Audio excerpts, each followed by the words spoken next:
घरकामात आणि घरातल्या धावपळीमध्ये आपला थोडा वेळ स्वतःसाठी काढा.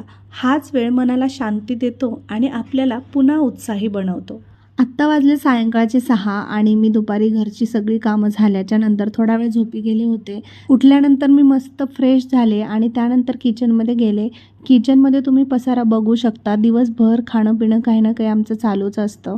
तर सगळ्यात आधी ती सगळं क्लीन करून घेतलं मी. त्यानंतर स्वतःसाठी एक गरमागरम अद्रकचा चहा बनवला. दिवसभर घरची कामं करून, मुलीच्या मागे लागून किंवा यूट्यूबची कामं असो, इंस्टाग्रामची एडिटिंग असो, ह्या सगळ्या गोष्टी करून मला भरपूर वैताग येतो आणि ह्या सगळ्या धावपळीनंतर, वैतागानंतर मला स्वतःसाठी वेळ लागतोच आणि हा जर वेळ नाही मिळाला ना तर माझी भरपूर चिडचिड होते. त्याच्यामुळे प्रत्येक दिवशी सायंकाळी मी स्वतःसाठी थोडासा वेळ बाजूला काढतेच. तर माझं इथे चहा वगैरे घेणं झालेलं आहे आणि जोपर्यंत इवा उठत नाही आणि तिचे डॅडी ऑफिसमधून येत नाहीत तोपर्यंत मी एखादं TV सिरियल बघते. भेटूया नेक्स्ट व्लॉगमध्ये. बाय.